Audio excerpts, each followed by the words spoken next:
Bonjour à tous, bienvenue.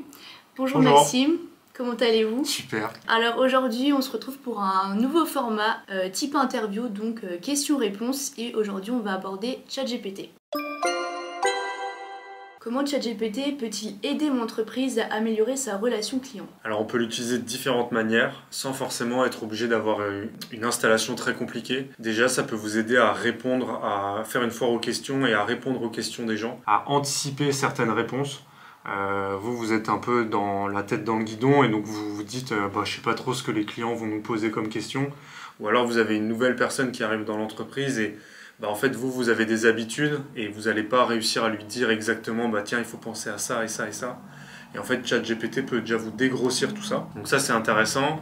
Et après, quand on commence à faire quelque chose d'un peu plus compliqué à mettre en place, sans que ce soit très difficile, vous pouvez faire quelque chose de semi-automatique. En gros, il y a un client qui pose une question. Et en fait, ChatGPT va préparer une réponse en fonction de la question, en fonction de l'environnement, vous pouvez le paramétrer. Et en fait, cette réponse-là, vous pouvez éventuellement au minimum la relire, la compléter un peu et l'envoyer. Et donc vous pouvez imaginer quelqu'un qui est arrivé dans l'entreprise 3 jours avant, qui a un modèle de réponse.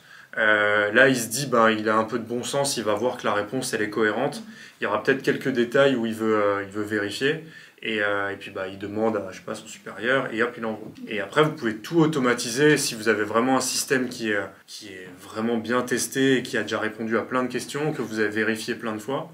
Et en plus, vous pouvez imaginer faire ça en multilingue. Donc vous avez des questions avec des réponses en français. Mais après, la traduction de ChatGPT, comme elle prend en compte votre environnement, elle fonctionne beaucoup mieux que Google Translate ou d'autres systèmes. Et donc, en fait, vous pouvez avoir des francophones qui répondent, mais les réponses sont traduites dans toutes les langues qu'on veut, que ChatGPT maîtrise. Okay. Donc ça peut être hyper intéressant.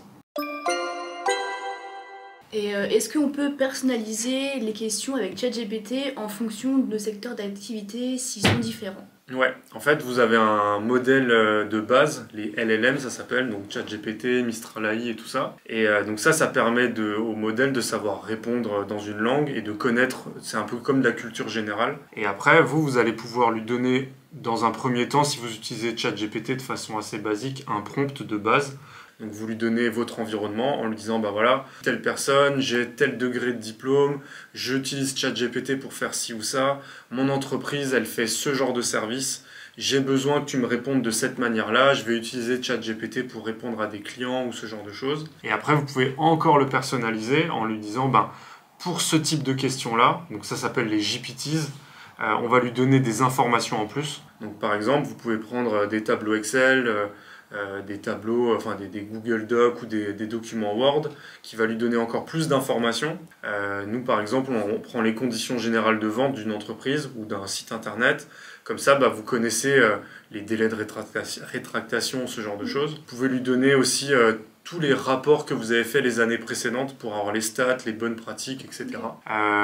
Pour du community management, ce qu'on fait aussi des fois, c'est qu'on va prendre toutes les stats d'une page Facebook ou d'une page LinkedIn et on va voir tous les posts qui ont bien fonctionné avec les stats. Et du coup, en fonction de ça, ChatGPT peut nous aider à faire des posts en fonction des posts qu'on a déjà nous publiés avant. Et donc ça l'entraîne sur des réponses vraiment spécifiques à votre entreprise et à votre secteur d'activité. Et est-ce qu'on peut l'utiliser pour créer du contenu axé plutôt sur le marketing? Oui, tout à fait. Déjà, cette mini-interview, on l'a faite en utilisant ChatGPT parce qu'on voulait avoir une trame de questions qui était à peu près cohérente. Tout ce qui est rédaction SEO, donc pour le référencement naturel, c'est énormément utilisé.